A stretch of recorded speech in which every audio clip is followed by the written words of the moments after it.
Hello दोस्तों, जय हिंद। चलिए शुरू करते हैं आज चैप्टर नंबर 7 को। चैप्टर नंबर 7 में जो है भारत में सार्वजनिक पुस्तकालय अधिनियम तमिलनाडु, आंध्र प्रदेश, महाराष्ट्र, पश्चिम बंगाल और उत्तर प्रदेश के विशेष संदर्भ में आज हम लोग पढ़ेंगे।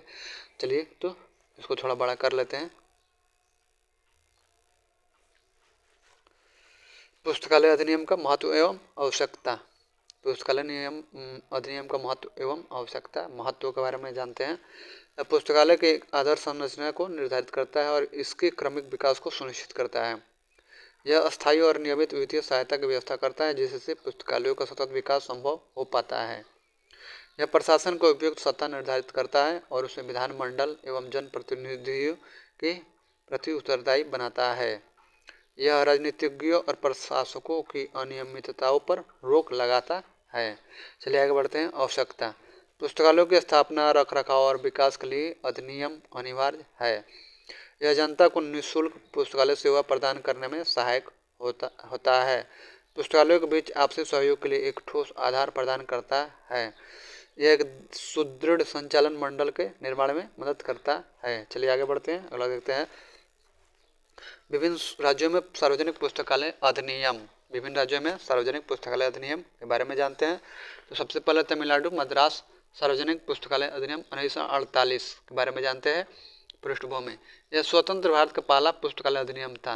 यानी स्वतंत्र भारत का पहला पुस्तकालय अधिनियम कौन था? तमिलनाडु मद्रास सार्वजनिक पुस्तकालय अधिनियम 1948 में हुआ था। यह डॉक्टर SR रंगनाथन और मद्रास लाइब्रेरी एसोसिएशन के प्रयासों का परिणाम था। कोनमारा पब्लिक लाइब्रेरी। कोनमारा पब्लिक लाइब्रेरी इस अधिनियम के तहत राज्य केंद्रीय पुस्तकालय बनने वाला पहला पुस्तकालय था। चलिए आगे देखते हैं। प्रमुख प्रावधान के बारे में जानते हैं। प्रमुख प्रावधान क्या है?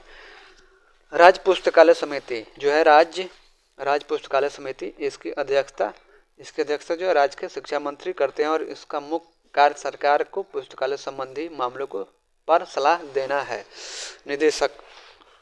एक निदेशक की नियुक्ति का प्रावधान। निदेशक के बारे में जानते हैं। एक निदेशक नियुक्ति का प्रावधान जो सार्वजनिक पुस्तकालयों से संबंधित सभी मामलों का अधीक्षण और निर्देशन करता है। अब चलिए आगे बढ़ते हैं। स्थानीय पुस्तकालय प्राधिकरण LPA मद्रास शहर के लिए एक और प्रत्येक जिले के लिए एक स्थानीय पुस्तकालय प्राधिकरण के गठन का प्रावधान है।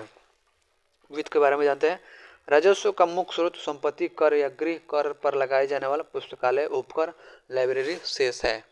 चलिए आगे बढ़ते हैं। विशेषताएं के बारे और कमियां जानते हैं। इसमें एक अलग से सार्वजनिक पुस्तकालय निदेशक का प्रावधान है, लेकिन व्यवहार में इसका उपयोग नहीं हो रहा है। यानी कि विशेषताएं इसकी है कि एक अलग से सार्वजनिक पुस्तकालय निदेशक का प्रावधान है, लेकिन व्यवहार में इसका उपयोग नहीं हो रहा है। ये इसकी कमी है। चलिए आगे बढ़ते हैं। आगे देखते हैं।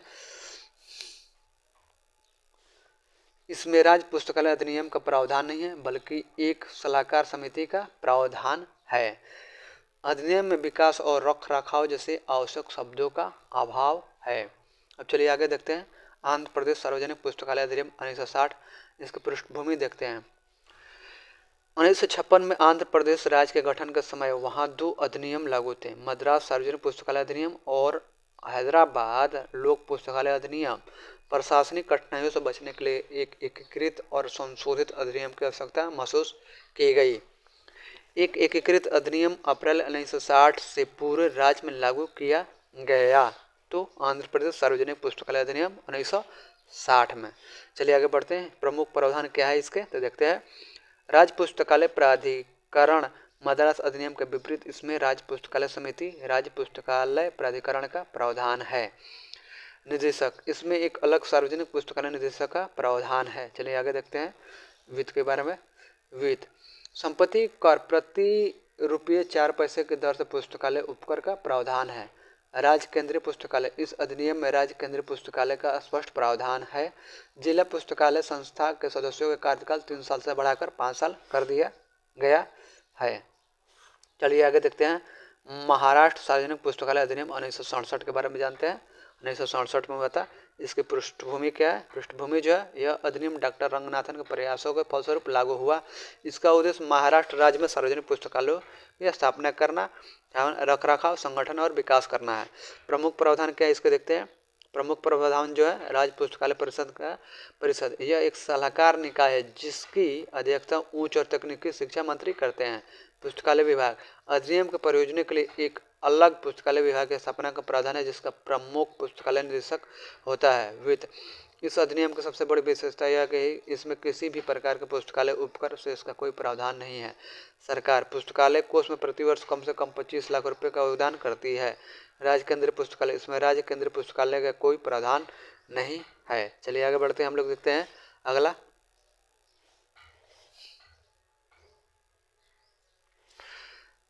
पश्चिम बंगाल सार्वजनिक पुस्तकालय अधिनियम 1979। पृष्ठभूमि क्या है? तो इंपीरियल लाइब्रेरी अधिनियम 1902 में पारित हुआ और 1906 में लॉर्ड कर्जन ने इसे कलकत्ता पब्लिक लाइब्रेरी में बदल दिया। यह अधिनियम 5 अध्याय में विभाजित है। प्रमुख प्रावधान क्या है इसके? तो राज्य पुस्तकालय परिषद यह एक मुख्य सलाहकार समिति है जिसकी अध्यक्षता जन शिक्षा विस्तार पुस्तकालय सेवाओं के प्रभारी मंत्री करते हैं। पुस्तकालय सेवा निदेशालय अधिनियम को लागू करने का कार्य यह निदेशालय करता है। स्थानीय पुस्तकालय प्राधिकरण LPA प्रत्येक जिले के लिए दार्जिलिंग को छोड़कर एक स्थानीय पुस्तकालय प्राधिकरण का गठन किया गया है। चलिए आगे बढ़ते हैं, आगे देखते हैं वित्त। इस अधिनियम में भी पुस्तकालय कर का कोई प्रावधान नहीं है। राज्य सरकार अनुदान के माध्यम से वित्तीय सहायता प्रदान करती है। अब चलते हैं उत्तर प्रदेश सार्वजनिक पुस्तकालय अधिनियम 2006। पृष्ठभूमि राज्य में पुस्तकालय सेवाओं के विनियमन सुदृढ़ीकरण और विस्तार के लिए एक अधिनियम बनाया गया। चूंकि राज्य विधानमंडल सत्र में नहीं था इसलिए उत्तर प्रदेश सार्वजनिक पुस्तकालय अध्यादेश 2005 प्रख्यापित किया गया जिससे बाद में इस अधिनियम द्वारा प्रस्थापित किया गया। अन्य राज्यों में अधिनियम लागू हो चुके थे और विभिन्न क्षेत्रों से लगातार मांग की जा रही थी। चलिए अब मॉडल क्वेश्चन पेपर देखते हैं। मॉडल क्वेश्चन पेपर क्या है?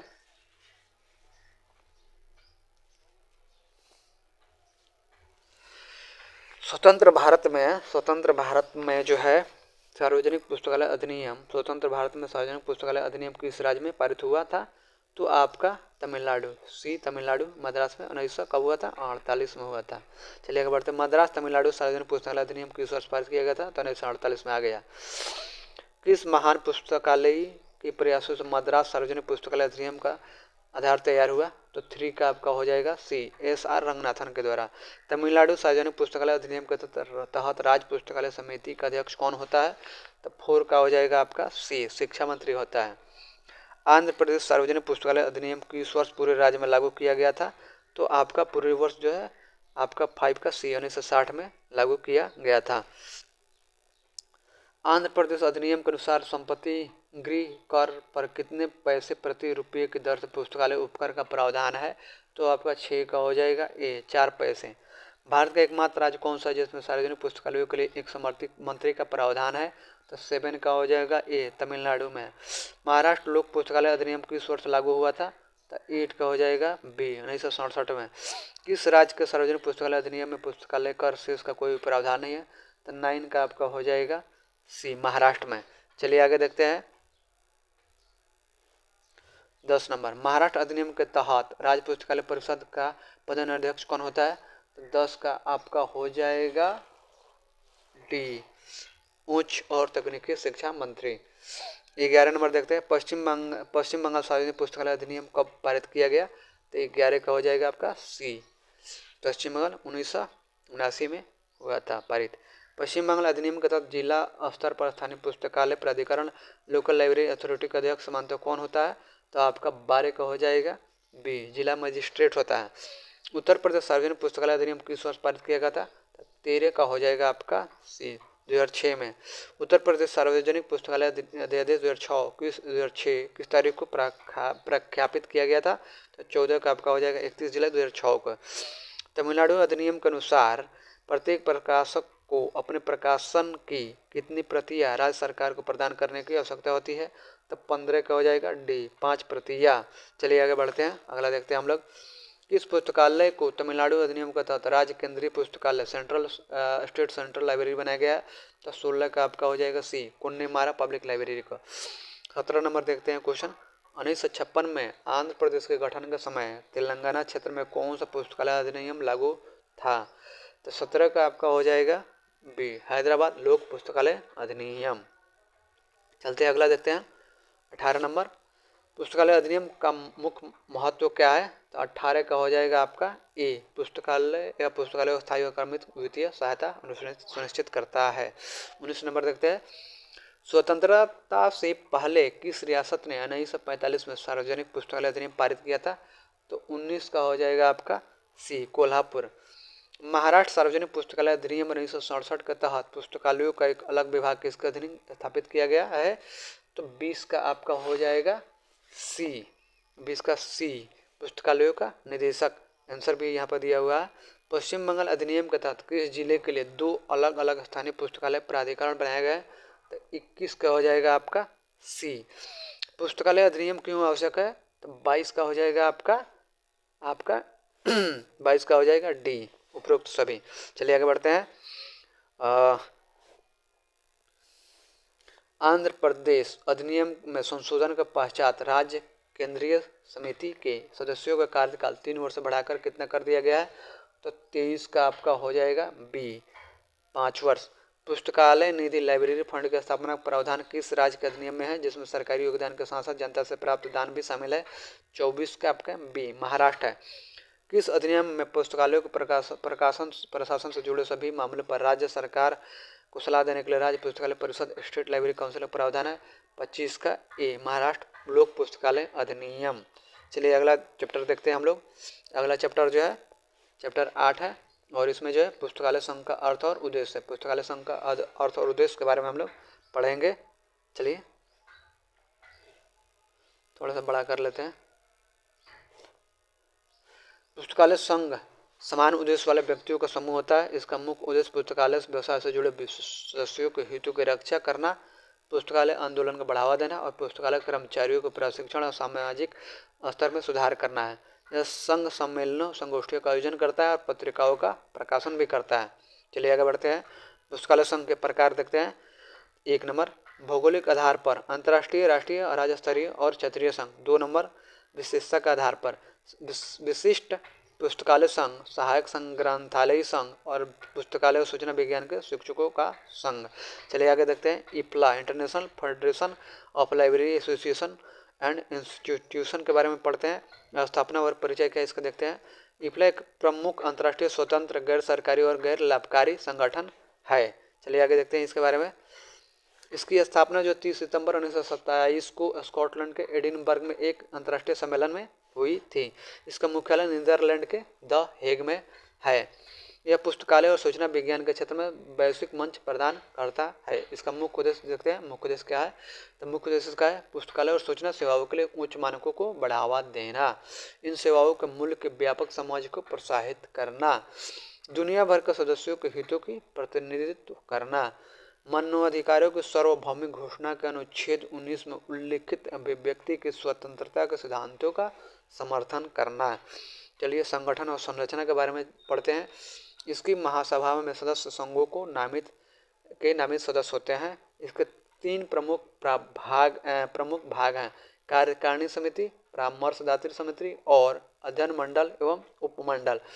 इसकी कई अध्ययन समितियां हैं जो ग्रंथ सूची, सूचीकरण, अंतर्राष्ट्रीय पुस्तक आदान प्रदान, सांख्यिकी, मानकीकरण जैसे विषयों पर कार्य करती है। चलिए आगे बढ़ते हैं। आगे हम लोग देखते हैं कार्यक्रम और समिति उपलब्धियां। सार्वभौमिक ग्रंथ सूची नियंत्रण, यूनिवर्सल बिब्लियोग्राफिक कंट्रोल, प्रकाशनों की सार्वभौमिक उपलब्धता, यूनिवर्सल एवेबिलिटी ऑफ पब्लिकेशंस, विकासशील देशों को पुस्तकालय गतिविधियों में भाग लेने के लिए प्रोत्साहित करना, अंतर्राष्ट्रीय स्तर पर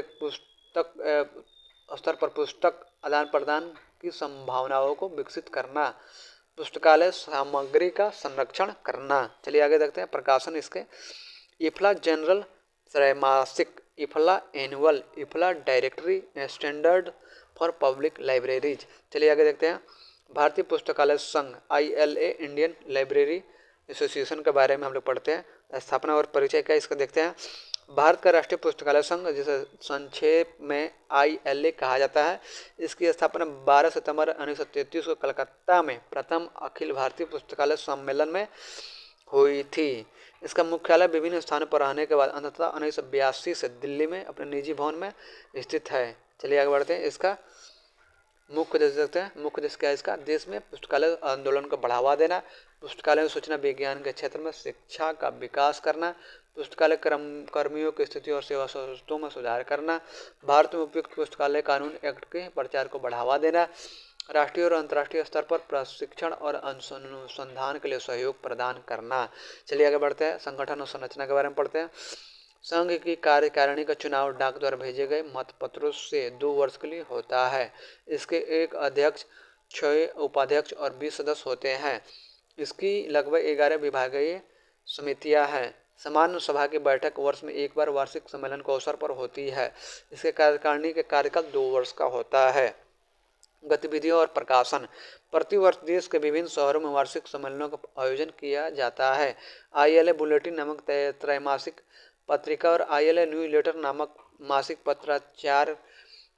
मासिक समाचार पत्र का प्रकाशन करता है। चलिए आगे बढ़ते हैं, हम लोग देखते हैं। डॉक्टर रंगनाथन की अध्यक्षता में 1946 से 53 के दौरान संघ ने कई महत्वपूर्ण कार्य किए, जैसे यूनियन कटला का प्रकाशन। यह विभिन्न पुरस्कारों और छात्रवृत्तियों के माध्यम से व्यावसायिक योग्यता को प्रोत्साहित करता है। इजलिक का मतलब होता है Indian association of special libraries and information centre. स्थापना और परिचय देखते हैं इसका। इसकी स्थापना 3 सितंबर 1955 को कलकत्ता के भारतीय संग्रहालय में हुई थी। यह विशेष पुस्तकालय और सूचना केंद्रों का गैर लाभकारी राष्ट्रीय व्यावसायिक संगठन है। इसका मुख्यालय कहाँ है? कलकत्ता में स्थित है। मुख्य उद्देश्य क्या है? साहित्य प्राप्ति, नियोजन और ज्ञान प्रसार को योजनाबद्ध तरीके से करना, पुस्तकालय और सूचना सेवाओं तथा प्रलेख कार्यों में गुणात्मक सुधार लाना, विशिष्ट पुस्तकालयों में पारस्परिक सहयोग को बढ़ावा देना, विशिष्ट पुस्तकालय कर्मियों की तकनीकी दक्षता बढ़ाना और उनके हितों की रक्षा करना, वैज्ञानिक, तकनीकी और संबंधित क्षेत्रों के लिए सूचना केंद्रों के रूप में कार्य करना। चलिए आगे बढ़ते हैं, संगठन और गतिविधियों के बारे में जानते हैं। संगठन और गतिविधियाँ, इसकी साधारण सभा व्यक्तिगत और संस्थागत सदस्यों से मिलकर बनती है, जो 34 सदस्यीय परिषद का चुनाव करती है।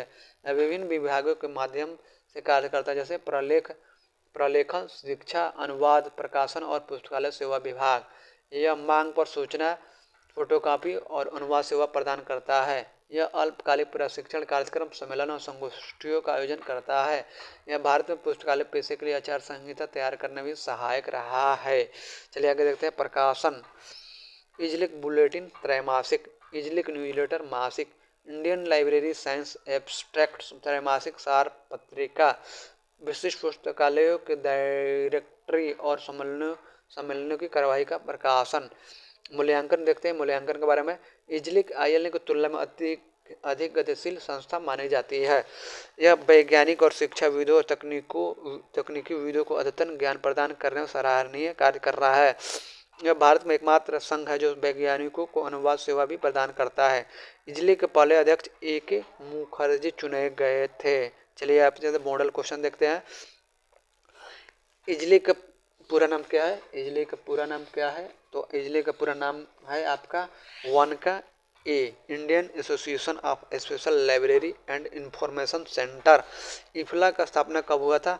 तो इफ्ला का स्थापना 2 30 सितंबर 1927 को एडिनबर्ग में हुआ था।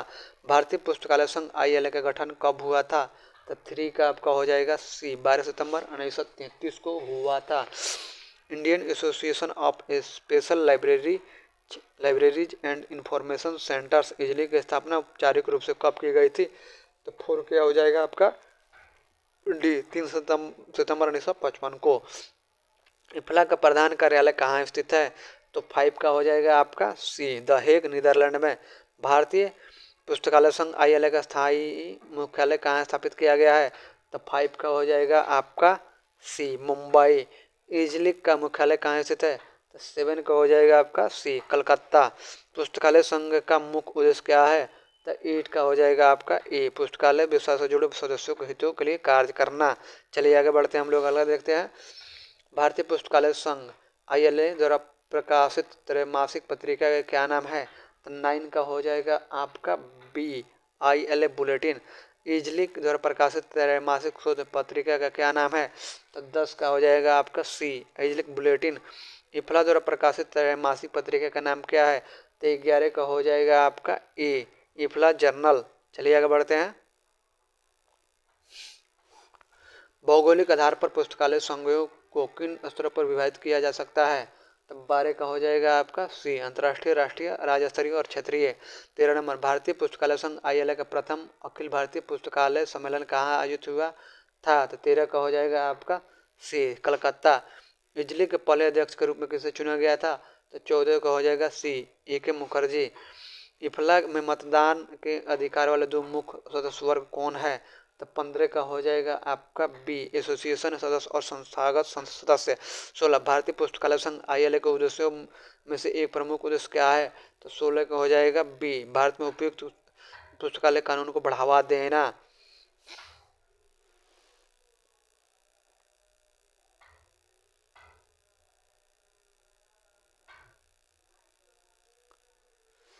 बिजली द्वारा प्रदान की जाने वाली प्रमुख सेवाएं क्या है? तो 17 का हो जाएगा आपका बी, 17 का हो जाएगा आपका बी, फोटो कॉपी और अनुवाद सेवा प्रदान करना।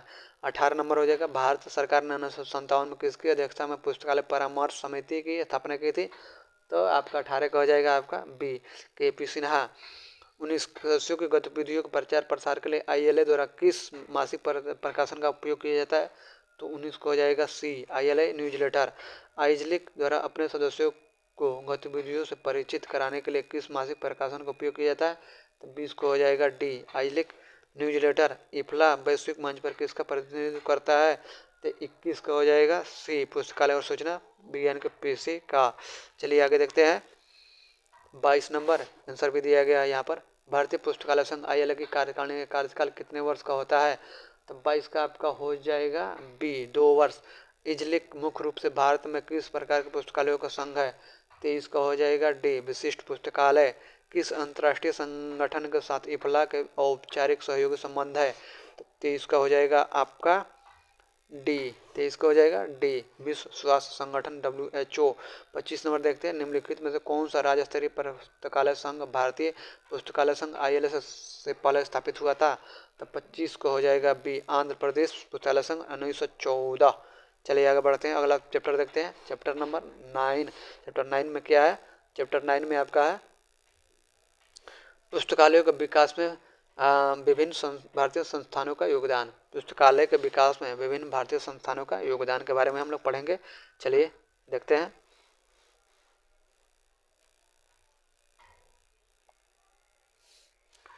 विश्वविद्यालय अनुदान आयोग UGC, university grant commission UGC के बारे में जानेंगे हम लोग। विश्वविद्यालय शिक्षा राधाकृष्णन आयोग 1948 की सिफारिश पर UGC की औपचारिक उद्घाटन 28 दिसंबर 1953 को हुआ। इसे संसद के एक अधिनियम द्वारा नवंबर 1956 में एक वैधानिक निकाय बनाया गया। इसका प्रधान कार्यालय नई दिल्ली में और देश भर में प्रभावी कवरेज के लिए पुणे, हैदराबाद, कोलकाता, भोपाल, गुवाहाटी और बेंगलुरु में 6 क्षेत्रीय केंद्र स्थापित किए गए हैं। उच्च शिक्षा का संवर्धन एवं समन्वय करना, विश्वविद्यालय में शिक्षण, प्रशिक्षण और अनुसंधान के स्तर का निर्धारण और अनुरक्षण करना, केंद्र और राज्य सरकारों के बीच एक महत्वपूर्ण कड़ी के रूप में कार्य करना। चलिए आगे बढ़ते हैं। पुस्तकालयों के विकास में UGC का योगदान क्या है, ये देखते हैं। वित्तीय अनुपात, UGC विभिन्न विश्वविद्यालयों और महाविद्यालयों के पुस्तकालयों को भवन निर्माण, फर्नीचर, पाठ्य सामग्री और अनुसंधान सामग्री की खरीद के लिए आर्थिक अनुदान प्रदान करता है। पाठ्यक्रम विकास समिति, विश्वविद्यालय स्तर पर पुस्तकालय एवं सूचना विज्ञान के पाठ्यक्रमों में एकरूपता लाने और उन्हें अद्यतन करने के लिए 1990 में एक पाठ्यक्रम विकास समिति का गठन किया गया। राष्ट्रीय सूचना केंद्र, विज्ञान, समाज विज्ञान और मानविकी जैसे विशिष्ट क्षेत्रों में शोधकर्ताओं की सहायता के लिए राष्ट्रीय सूचना केंद्रों की स्थापना की। इन्फिलिबनेट की स्थापना के बारे में जानते हैं। 1988 में इंफॉर्मेशन एंड लाइब्रेरी नेटवर्क इन्फिलिबनेट का गठन किया, जिसका मुख्यालय आपका अहमदाबाद में है। इसका मुख्य उद्देश्य जो है, इसका उद्देश्य है विभिन्न विश्वविद्यालय और अनुसंधान संस्थाओं के बीच सूचना नेटवर्क स्थापित करना है। आधुनिकीकरण, विश्वविद्यालय के पुस्तकालय में कंप्यूटरीकरण और आधुनिकीकरण को बढ़ावा देने के लिए वित्तीय अनुदान प्रदान करता है। समीक्षा समितियां, पुस्तकालयों के बेहतर संचालन और विकास की समीक्षा के लिए समय समय पर समितियों का गठन करता है। चलिए आगे बढ़ते हैं। राजा Ram Mohan Roy library foundation RRRLF स्थापना, यह भारत सरकार के संस्कृति मंत्रालय के अधीन एक स्वायत्त संगठन है, जिसकी स्थापना महान समाज सुधारक राजा राम मोहन राय की स्मृति में 1972 में की गई थी। इसका मुख्यालय कहाँ है? तो कोलकाता में है। चलिए आगे बढ़ते हैं। उद्देश्य क्या है इसका? पूरे भारत में सार्वजनिक पुस्तकालय सेवाओं और आंदोलन को बढ़ावा देना, राज्यों में पुस्तकालय अधिनियम पारित करने और अपनाने के लिए प्रोत्साहित करना, राष्ट्रीय पुस्तकालय नीति के निर्माण के लिए प्रयास करना, ग्रामीणों और नव साक्षरों में अध्ययन की प्रवृत्ति विकसित करना। चलिए आगे बढ़ते हैं। आगे देखते हैं RRLF की गतिविधियां और योजनाएं। समकक्ष सहायता योजना, मैचिंग स्कीम। इस योजना के अंतर्गत RRLF और राज्य सरकार 50-50 के अनुपात में वित्तीय सहायता प्रदान करते हैं। यह सहायता पुस्तक खरीदने और सेमिनार, कार्यशाला आयोजित करने और भवन विस्तार जैसे कार्यों के लिए दी जाती है। पूर्ण सहायता योजना, फुल असिस्टेंस स्कीम। यह योजना केंद्रीय रूप से खरीदे गए ग्रंथों को वितरण, केंद्रीय रूप से संपोषित पुस्तकालयों जैसे नेहरू युवा केंद्र को सहायता, बाल पुस्तकालयों की स्थापना के लिए 100% वित्तीय सहायता प्रदान करती है। चलिए आगे देखते हैं हम लोग। राष्ट्रीय पुस्तकालय नीति में योगदान। फाउंडेशन ने 1983 में राष्ट्रीय पुस्तकालय नीति का प्रारूप तैयार करने में महत्वपूर्ण भूमिका निभाई थी। प्रकाशन। फाउंडेशन ग्रंथाना नामक पत्रिका और एक न्यूज़लेटर और अन्य महत्वपूर्ण प्रकाशन जैसे directory of public libraries in India प्रकाशित करता है। राष्ट्रीय विज्ञान संचार और सूचना स्रोत संस्थान निष्क्रिय। इसका स्थापना, इसका गठन जो है 30 सितंबर 2002 को राष्ट्रीय विज्ञान संस्थान संचार संस्थान निस्कॉम और भारतीय राष्ट्रीय वैज्ञानिक प्रलेखन केंद्र इंसडॉक के विलय के साथ हुआ। यह CSIR के अंतर्गत एक प्रमुख संस्थान है। उद्देश्य क्या है? देश में विज्ञान और प्रौद्योगिकी की संबंधित सूचना संसाधनों का प्रमुख संरक्षक बनना, विभिन्न स्तरों पर विज्ञान संचार को बढ़ावा देना, अनुसंधान पत्रिकाओं के माध्यम से वैज्ञानिक समुदाय के बीच संचार स्थापित करना। चलिए आगे बढ़ते हैं। राष्ट्रीय विज्ञान पुस्तकालय, नेशनल साइंस लाइब्रेरी NSL के बारे में जानते हैं। इसकी स्थापना का निर्णय जून 1963 में लिया गया था। यह भारतीय वैज्ञानिक साहित्य का संग्रह करता है और विज्ञान और प्रौद्योगिकी के क्षेत्र में एक महत्वपूर्ण संदर्भ स्रोत के रूप में कार्य करता है। सेवाएं। यह 18 शोध पत्रिकाएं और 13 लोकप्रिय विज्ञान पत्रिकाएं प्रकाशित करता है। यह प्रलेख, प्रतिलिपि सेवा, डॉक्यूमेंट कॉपी सप्लाई सर्विस, साहित्य खोज सेवा, अनुवाद सेवा और पुस्तकालय संचालन में अल्पकालिक पाठ्यक्रम प्रदान करता है। चलिए आगे बढ़ते हैं। अगला देखते हैं। यह भारत में प्रकाशित होने वाली पत्रिकाओं के लिए ISSN international standard serial number आवंटित करने हेतु राष्ट्रीय केंद्र के रूप में कार्य करता है। चलिए आगे बढ़ते हैं। देखते हैं राष्ट्रीय सामाजिक विज्ञान प्रलेखन केंद्र NSDOC। इसका स्थापना जो है, इसकी स्थापना 1 अक्टूबर 1969 को भारतीय सामाजिक विज्ञान अनुसंधान परिषद ICSSR की एक इकाई के रूप में हुई थी। उद्देश्य क्या है इसका? सामाजिक विज्ञान के क्षेत्र में शोधकर्ताओं को पुस्तकालय और सूचना सेवाएं प्रदान करना। चलिए आगे बढ़ते हैं। भारतीय विश्वविद्यालय और स्वीकृत सामाजिक विज्ञान के शोध ग्रंथों का संग्रह करना। सेवाएं के बारे में जानते हैं। मांग पर ग्रंथ सूची, बिब्लियोग्राफी ऑन डिमांड। यह शोधकर्ताओं को अनुरोध पर नाम मात्र के मूल्य पर विशिष्ट ग्रंथ सूचियां संकलित करके प्रदान करता है। साहित्य खोज, CD-ROM और ऑनलाइन डेटाबेस जैसे इकोन, लिट, लिसा, सोशियोलॉजिकल एब्स्ट्रैक्ट का उपयोग करके साहित्य खोज सेवा प्रदान करता है। अंतर पुस्तकालय ऋण देखते हैं। यह टेलनेट के माध्यम से अन्य पुस्तकालयों से प्रलेख प्राप्त करने की सुविधा देता है।